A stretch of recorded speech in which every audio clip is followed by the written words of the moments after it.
Hello, everybody. I'm Lisa Shield, and welcome to Dating Without Drama. This is Lunch with Lisa, and I am so happy to introduce my beautiful special guest, Cassie Schrader, who is here to talk to us about nice men who turn out to be avoidants. Hi there. Hi, everybody. It's great to be here. Yeah, so Cassie is both my operations manager and my head coach. And she is full of wisdom and insights about this subject. So we're really excited to have her back on. I know our last podcast did really well. So we did one on a dating coach goes dating or what it's like for a dating coach to date. So if you haven't checked out that episode, please do, because Cassie is really insightful and she is dating like a very mature naked dater. So we are proud of her and happy to have her share her wisdom.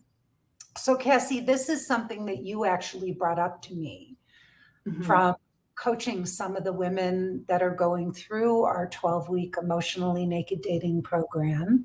And why don't you talk a little bit about this issue and why you think it's so important for women to start to become aware of this? Yeah. I like to bring up to you anything that I notice is a pattern for the women, because then it's always good to bring that to light and to help do whatever we can to shed more light on those areas and see how we can help guide the women through overcoming those challenges. And what I noticed was how many women assume avoidant men are jerks, or avoidant men are rude, or avoidant men are narcissists. And I'm going So, to pause you for a second. Will you talk about what an avoidant man is for anybody who might not know? yeah. So, an avoidant man is, in my opinion, my definition of it is any man who withdraws when the emotions become too intense. And so the level of intensity is different for every man as to what they can or can't handle, and what things may or may not trigger that withdrawal when they experience that intensity. And so some men make it really clear and really easy. They'll be rude, they'll ghost you, they'll tell you right away, I'm not looking for a relationship, I don't want one, I never want to be married.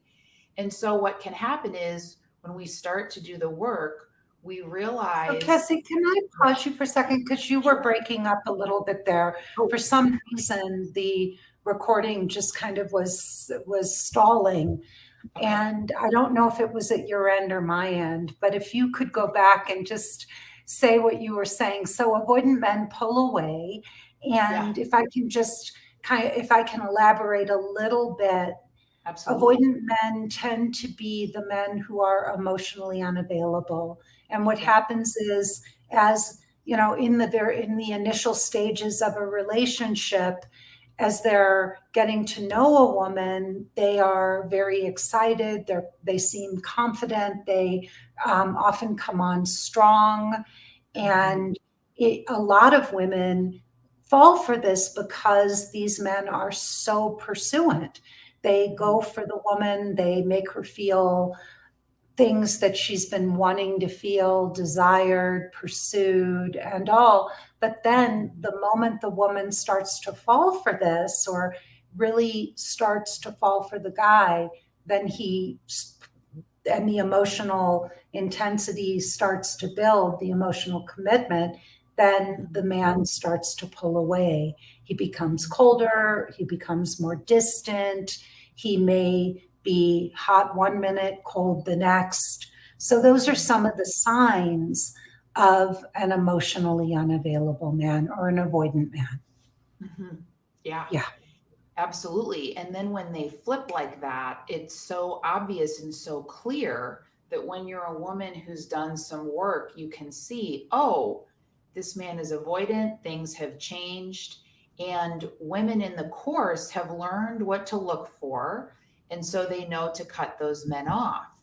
But what I've noticed has been a pattern is maybe when the man doesn't start so intense or so hot and kind of starts lukewarm and is really, really nice and really, really kind and consistent in his lack of emotional availability.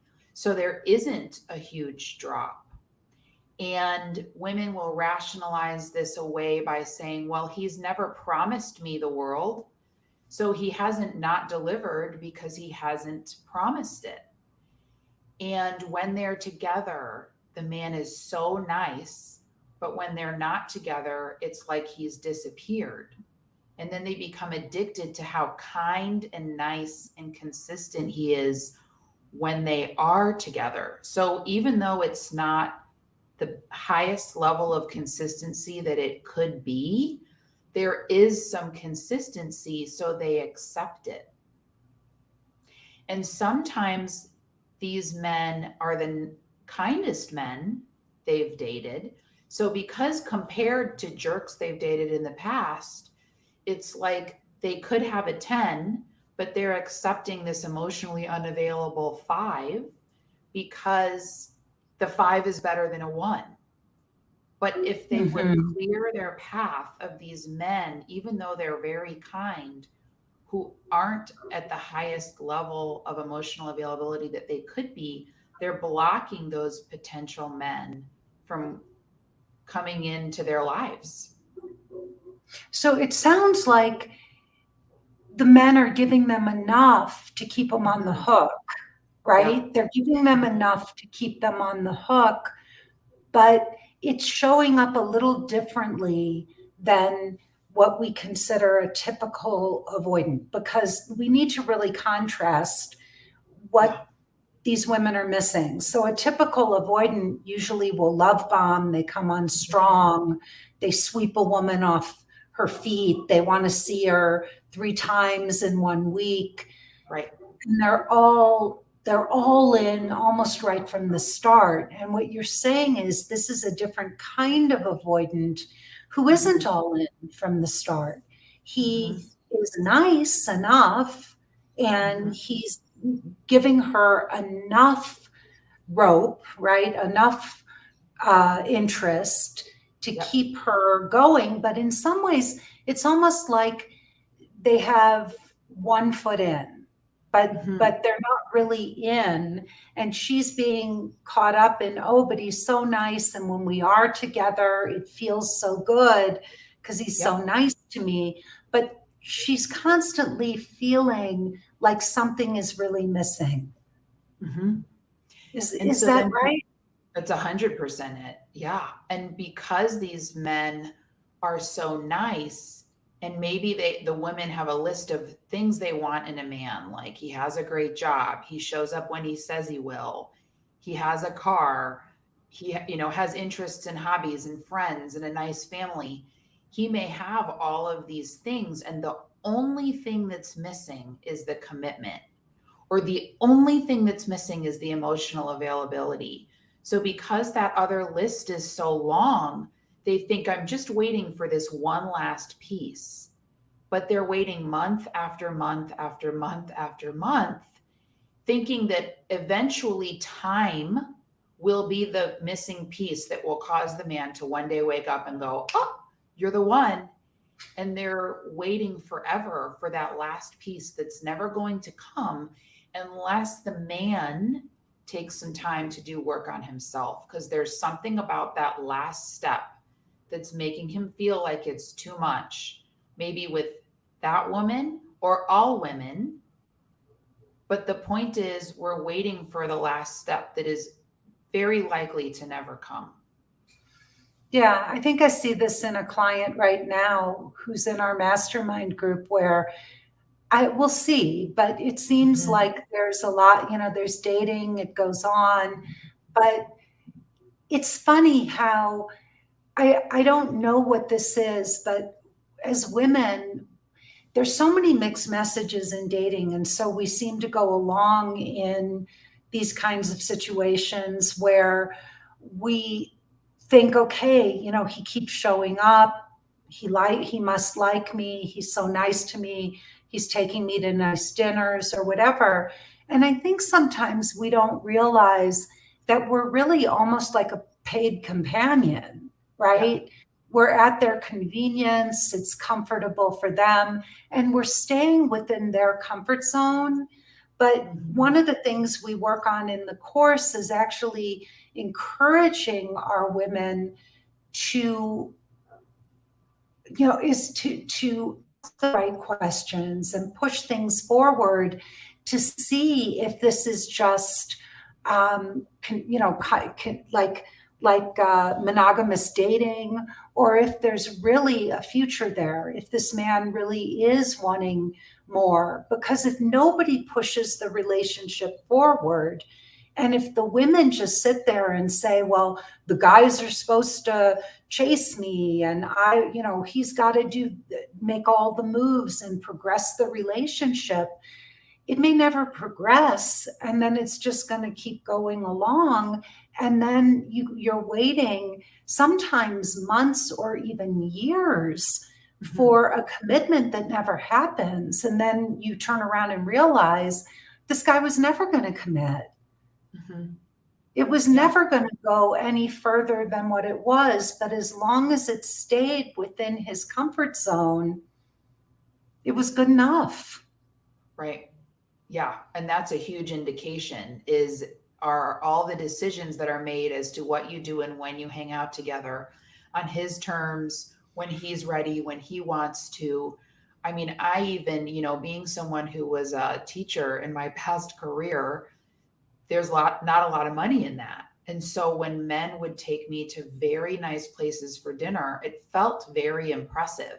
And I actually had a friend point out to me once when I was talking about how nice this restaurant was. She said, well, does he make a lot of money? And I said, yeah.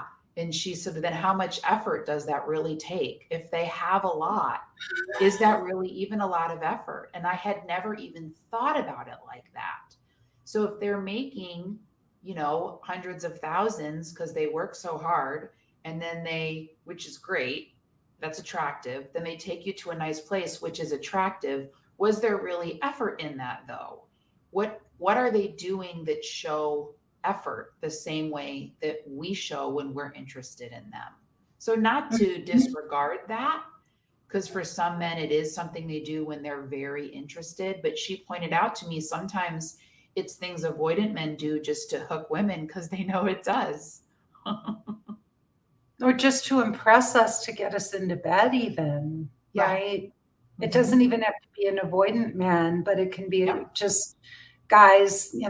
I mean, I've known many men who use their wealth and, to impress women, Yeah. and we fall for it. But what Mm-hmm. we really, most of us are looking for are relationships. We're looking for commitment. We're looking for men who are not just asking us out, but also, really advancing the relationship. So, Mm-hmm. and the intimacy and the closeness and making plans. And it's something that I think as women, we really, really, really need to pay attention to. Now, there are some comments about this, Cassie, and I want to go read some of these. Yeah. Some of our listeners are writing in. So, Linda Abbott wrote, ladies, this is exactly what I see in my friends and in my past. My question is, don't we women date where we're at emotionally ourselves? For instance, if we date a man who's available at a 1, we haven't prepared ourselves for someone who's available at a 9 yet. That's a great point. And so it's your course that gets the women to a 10. I mean, we Yeah, can't see it when we're in it. We yeah, can't. I mean, I could write a book about these experiences that I'm describing, that I'm talking about myself. right. And That I we've both still, been through. yes. I mean, absolutely. I'm not saying any of this to chastise women or men. That's a great point she just made, that we date at the level of consciousness that we have. But with Yeah, coaching, I still go to my friends who are at this level to have them give me an outside perspective because you can't see it when you're in it. And that's where your course has the support to help get the women to a 9 or a 10, because it provides that outside feedback to help you be able to see your patterns and break them that much faster. Yeah, and it's funny because so much of dating is relative, right? Not dating relatives, that's not good, but it's relative. Yeah. It's Yeah. relative in that um, sometimes we don't realize that we're just dating someone or something that's just better than what we had before. And Yep. so we Yep. don't understand what is really what we should be looking for, but we're just happy with what is better than, so we settle and we don't even Right. realize it, that we're still settling for well, this is better than anything I've ever had.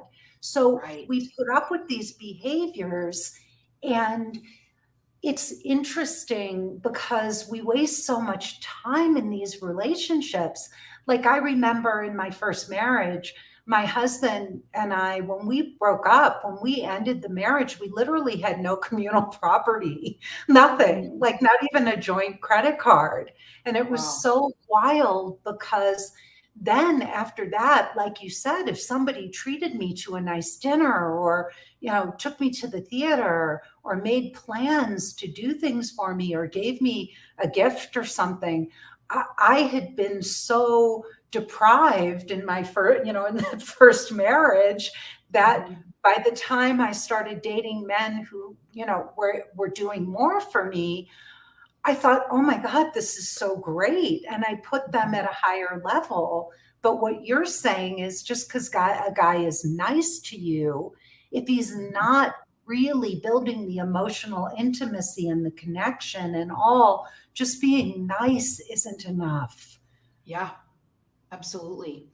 And there's a lot of avoidant men who believe that they want and are capable of a relationship too. They think they're just Cassie, waiting. can you say that again? Because somehow the Yes, connection isn't great. sure. I was saying there's avoidant men who really want and believe that they are capable of a relationship. They think they are, and they think the problem is each woman. And so they think eventually they're going to meet the woman who's going to flip it.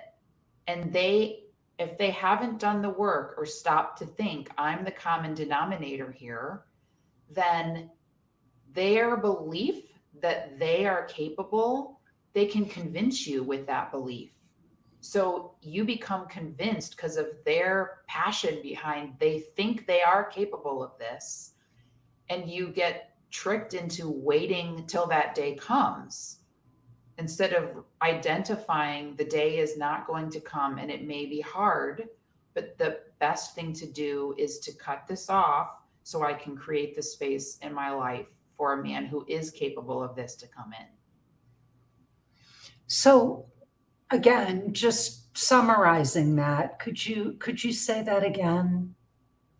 Yeah. So knowing that men who are avoidant may not always realize their lack of ability to be in an emotionally naked relationship. They're not So, aware of and that their belief that the right woman hasn't come along is the reason they've never been married can rub off onto you. And it can convince you that you think, especially movies and TV shows don't help this either. You think it's not them, it's just they haven't met the right woman. There was a movie I was watching the other day, Crazy Stupid Love with Ryan Gosling and Steve Carell. I don't know if you've ever seen it. Ryan Gosling is so avoidant. And then he just meets the woman, and magically, because she's cute and funny, even he's like 40 years old, and he just magically turns into this loving boyfriend who will change his whole lifestyle because the right woman just happened to show up in the bar that night. And so we watch these movies and we think that's what it takes to turn an avoidant man into a secure man. And that's not what it is. It takes work on the man's part, not just the right woman walking past.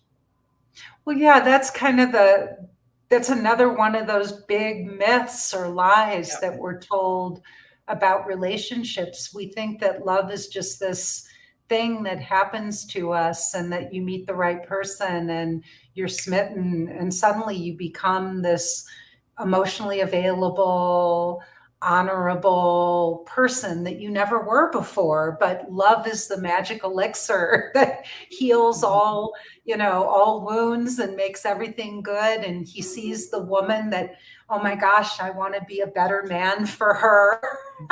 So let's look at a couple more of these comments. Linda also wrote, and this is very good. She said, the problem is that by the time we get attached, we're basically in a trauma bond. No amount of encouragement or advice will get us out until we hit bottom first.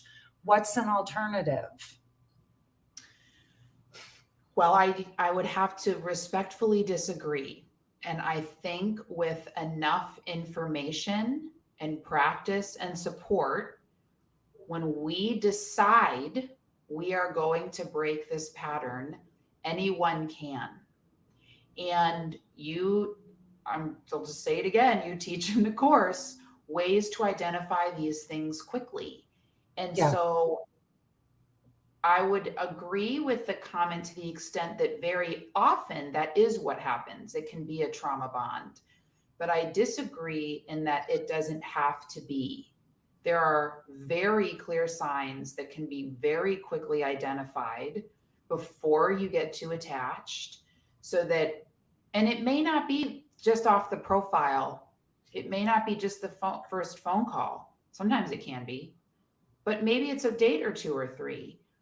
But it's about not having an Insta boyfriend, deciding after one date, now we're instantly connected forever and it's perfect and there's no other problems and nothing else to look for. It's also important to remember secure men don't decide on us immediately either. Secure men want to slowly watch us over time before they decide. That's the calm, emotionally mature way to decide on a relationship in 2022. But then the question becomes, so if a secure man wants to take his time, and these nice guys can also seem like secure men who are taking their time getting to know you, how do you distinguish between the two? You can ask questions about their past. You can look at their ability to make commitments in other areas of their life. And you can look for progression in the relationship over time.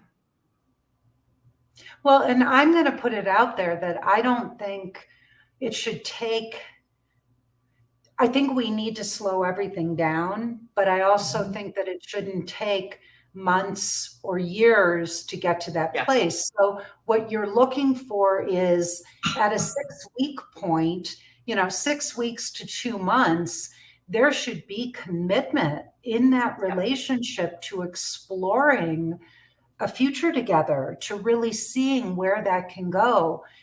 Unless there are certain extenuating circumstances, like the guy lost his job or there was a sick parent or COVID or something that prevented the two of you from seeing each other regularly during that time. But somewhere between 6 to 8 weeks, you should know enough about somebody to tell if you're really both willing to commit. And when I say, having an exclusive relationship, I'm not saying that you're like saying, okay, this is it. An exclusive relationship in our world is about getting off the apps and sites and just exploring and seeing where this connection can go. That's all. And then if after, a couple of months more or whatever, you realize that he's pulling away, he's getting cold, it's not, it's just not going where you want to go, then that needs to be addressed. But these things should be and need to be talked about in the relationship, and not just two people going along together and seeing where it goes past 6 or 8 weeks. Um, so Amy wrote, I've shared my expectations for commitment from first dates. He agreed that he would commit to marriage, then years later made an about face. Well, I don't ask overt questions to what extent the man is going to commit to me at first. I may be looking for red flags that they can't commit.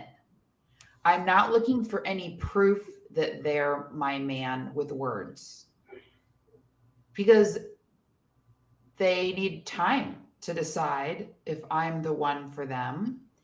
And men could have an opinion around not wanting to be married because of past experiences and then change their mind. They could change their mind in either direction. What's the most important thing to look for is consistency in behavior over time, progression of the relationship, and that words and actions match. Well, and also guys will say anything in the beginning, you Yeah. know, and they could all be hypotheticals. It's not, Mhm. do you, Yeah. you know, would you marry me? You're just Mhm. most of the time we're saying, well, what are you looking for? Do you want marriage? Do you want children? Do what are your plans for the future? Well, Mhm. all of those things may be like in their plans for the future, but Right. what future and with whom? So Yeah. guys have a tendency in the beginning to just speak in hypotheticals and tell you what you want to hear. But I have to say, and this is true, and I know you'll agree with this, Cassie. Um, you know when a man is truly committed to you. You just Yeah. know. Like, and Mhm. it's especially if you've always dated men who were avoidant or who weren't the Mhm. right ones and all. It is a night and day experience. You don't Mhm. even have to encourage that guy. You don't have to have conversations about what are we doing or where is this going. It Right. is really so clear. And yeah, with Benjamin, with my husband, you know who Benjamin I is. know. Just for the viewers. But with my husband, he just was unbelievable. He Mhm. knew he wanted to see me. He made, on every date, he set up the next date. He listened to what I said, and then he went out and planned those things or did those things. He listened to the things I liked and made sure that he took note of all of those things. I mean, it was clear that he was trying to get closer to me, but that it wasn't some prescription for how to, win a woman over, that it was Mhm. genuine and that he was really paying attention to me and making a connection and building, creating a future and a relationship with me. And I could Mhm. feel it. I could feel it in when you're with a truly secure man, you Mhm. feel more secure. It's so different. So let's Yeah. go to some of these others. CK Roberts says, my partner has decided that she is no longer attracted to me as I have been transitioning into womanhood as a transgender woman, even though we are committed to each other. How can I be committed to her and still be true to myself? That's a tricky one. I think in any relationship, what's important is for there to be commitment from both sides and to know when a relationship ends, if it does, that doesn't mean the love has to end. So we can still have love for someone if we're not still in a committed relationship. But if making life changes results in losing the commitment from the person that you're with, Or the then attraction, the or attraction. the attraction, yeah, then that may mean that you aren't meant to be a match anymore. Mhm. Yeah. Me. ask, how can we know who is being truthful? It takes time to know people. It does take time, but avoidant men can't most often continue to progress a relationship for longer than 3 months. So when we are clear in what we want, it doesn't mean making demands of the man, but when we are clear in what we want and what we're looking for, it can become very clear very quickly. And it normally won't take longer than 6 weeks, but 12 weeks max. To figure it out once you know what you're looking for. Yes. So, back to what Linda was saying, I think it was Linda,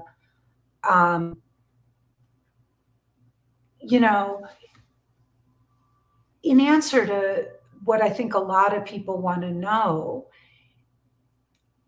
the clearer you get, so first of all, most people don't want to date a lot. They just don't. They want it to happen. They don't like the dating process. They find it tedious, a waste of time. They go on dates and there's no connection and they get worn out and start feeling hopeless and all. Well, dating is really an education, and it's an opportunity to learn what you want and what you don't want. It's about learning. You ask, well, how do you know if someone's honest?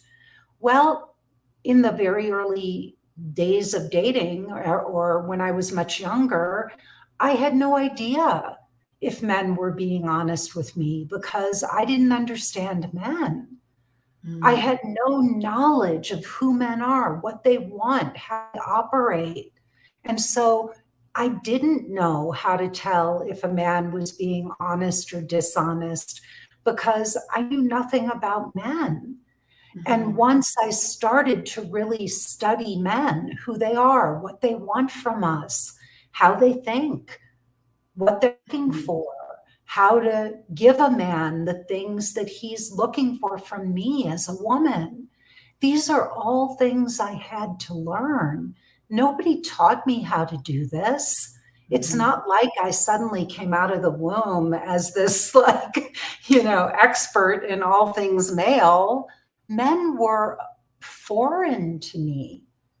And it wasn't until I sat back and got real with myself, right before my 40th birthday, I was like, Lisa, you are incredibly single and you are going to be dating in Los Angeles, California with some of the most gorgeous women in the world. You are going to be competing against young, beautiful, fit women who go to yoga and drink kombucha and eat vegan, and you don't do those things. And I could, and I thought, if that's what men are looking for, I'm not that.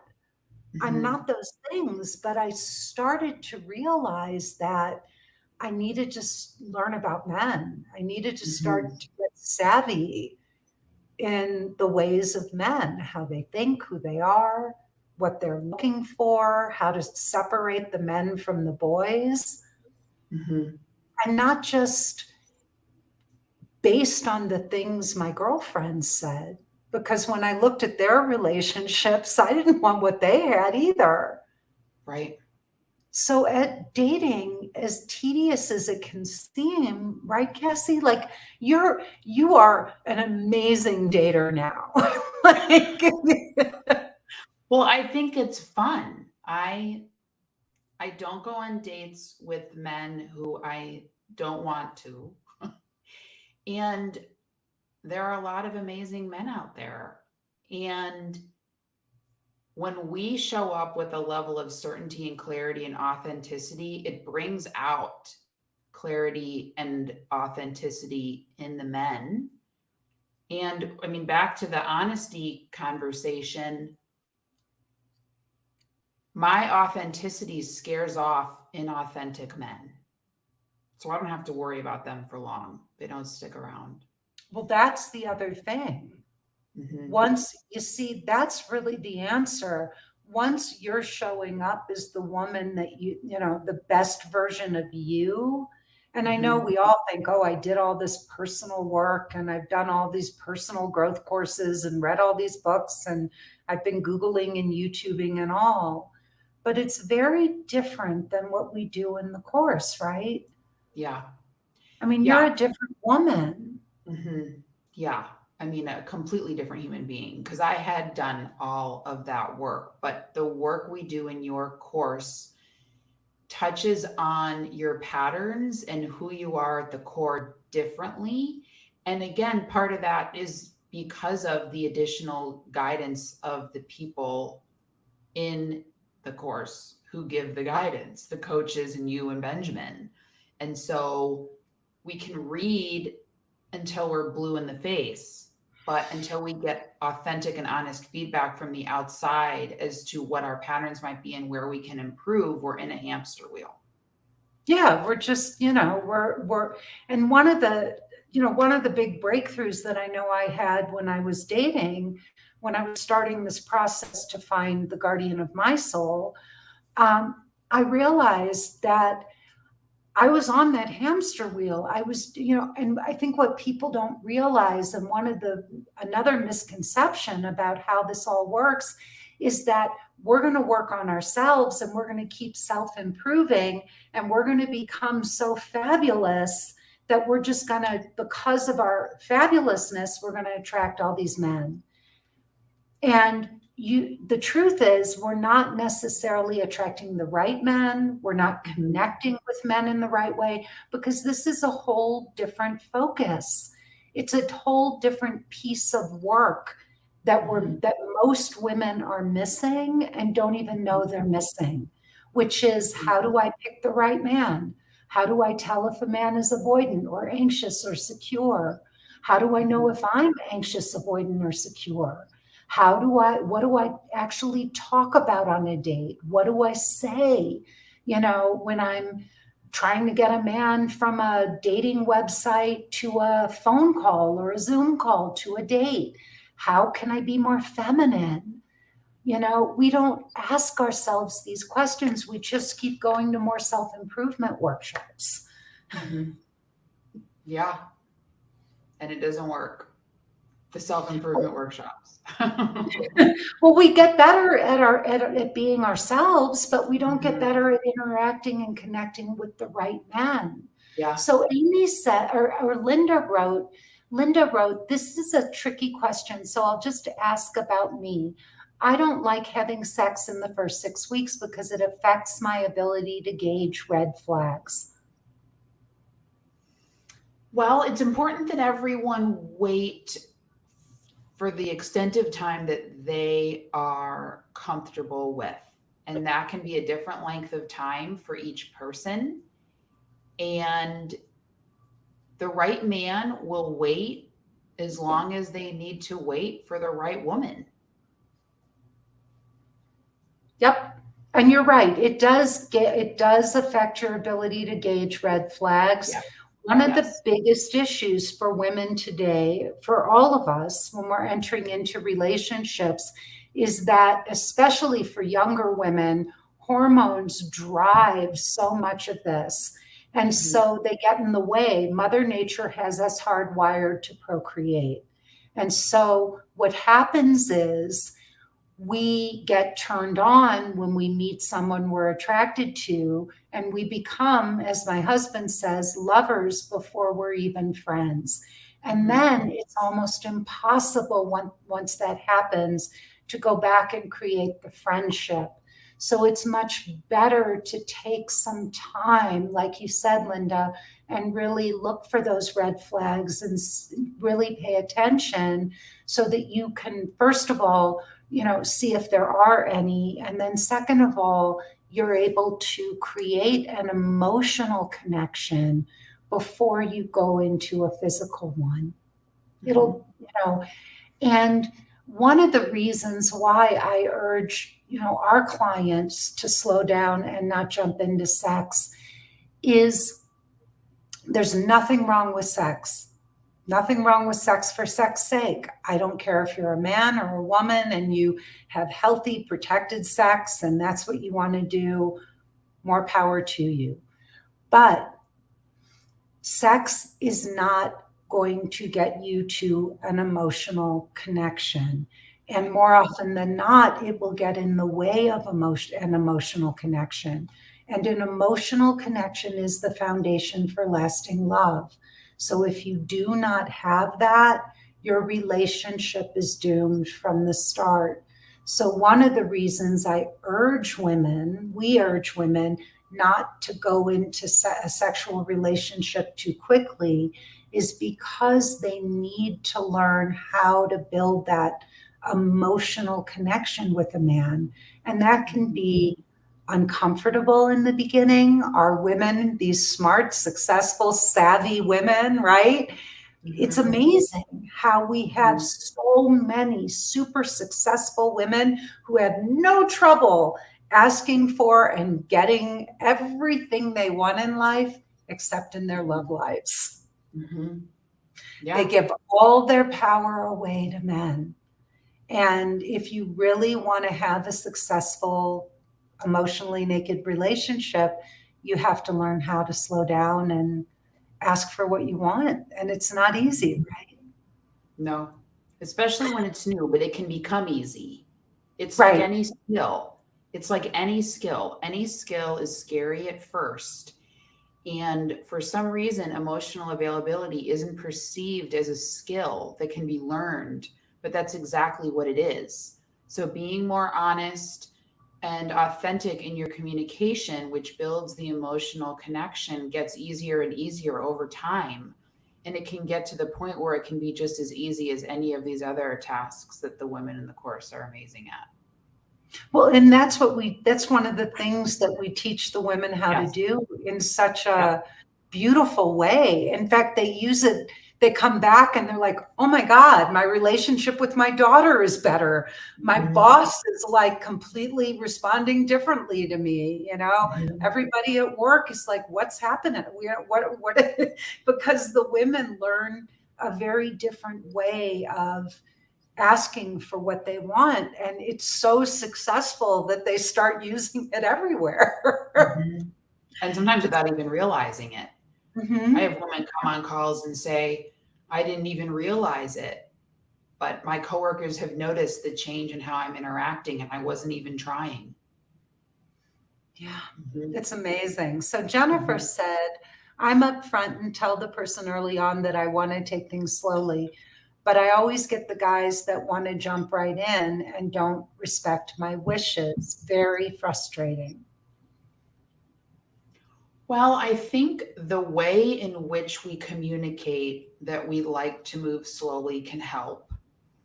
And if we communicate that message kindly, without making assumptions of what the man wants before he even says it, then if they don't respect our wishes, then the goal has been met and he's not our guy.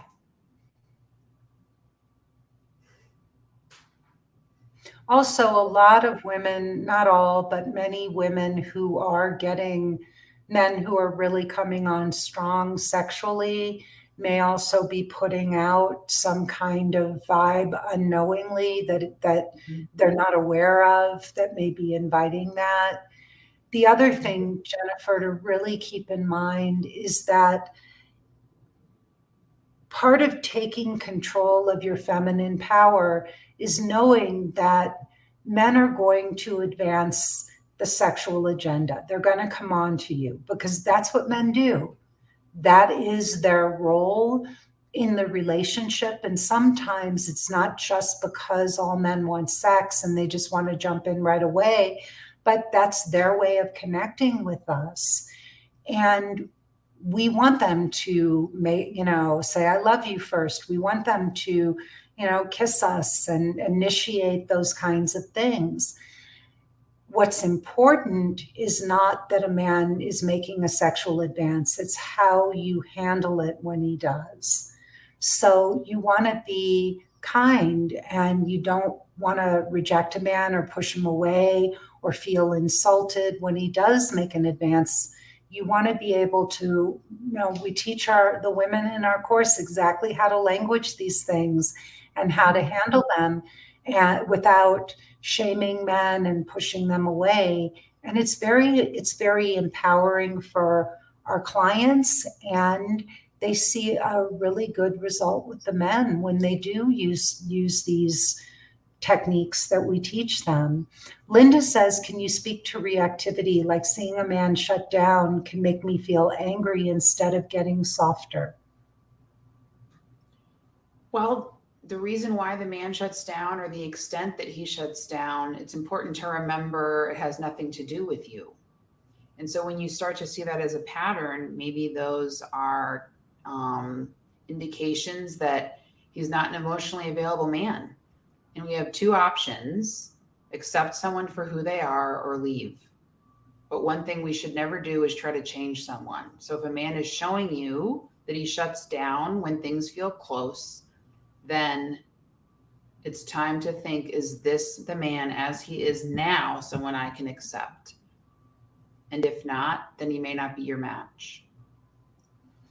There's also the flip side, that you may be talking down to men, you may be adopting the tone of a mother or a teacher or scolding them. As women, we, especially if you're a boss lady at work or you have children, you're a single mom, we learn how to bark orders, we learn how to be in control.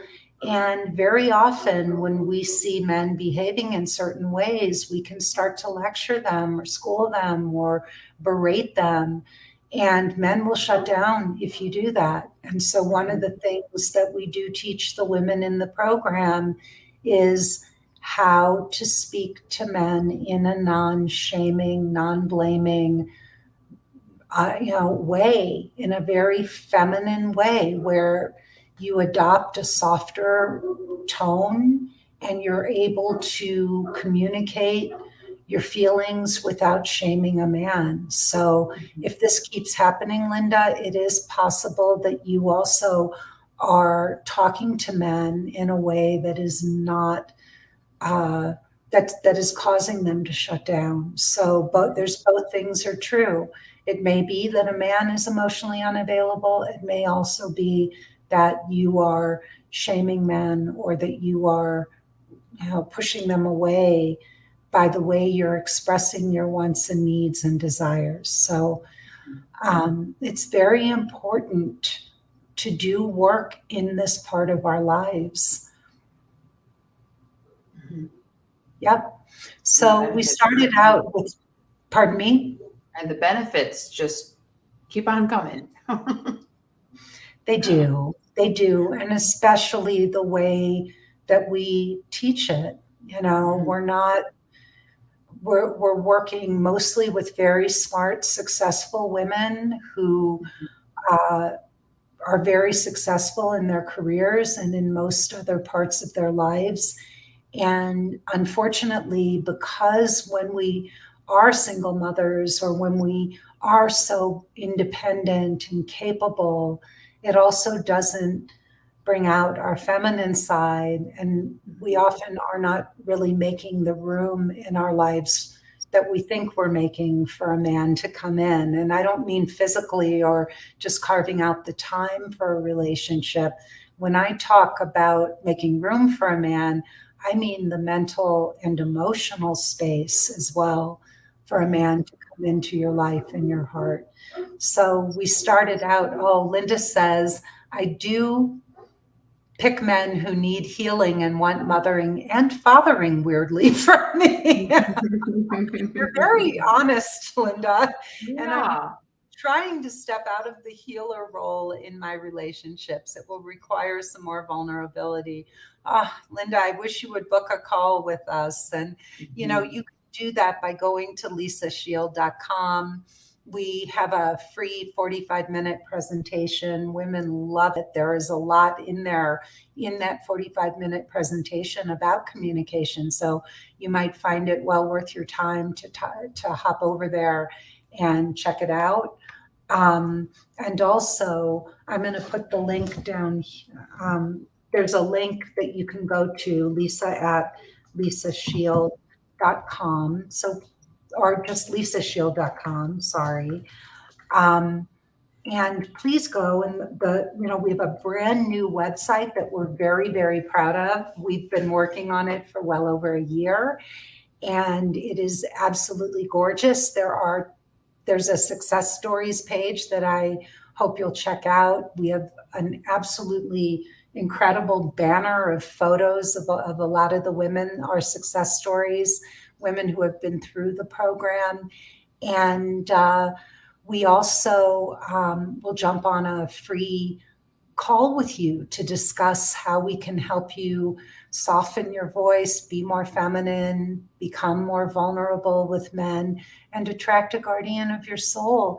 And also, we show you how to look for these nice guys, and stop ignoring the red flags that are causing you to get into these avoidant relationships. We teach you about what avoidant men are like and how to spot them so you don't waste time. And we do this podcast. We release the podcast every week. The podcast is called Dating Without Drama. Please go to wherever you get your podcasts and rate and like the podcast. Give us honest feedback. We can take it. We want to make this the best relationship podcast out there. So please let us know your thoughts. And if you have suggestions of topics you would like us to discuss, then please send those questions to podcast@lisashield.com. Cassie is my head coach and also my operations manager at Emotionally Naked Dating. She is absolutely wonderful.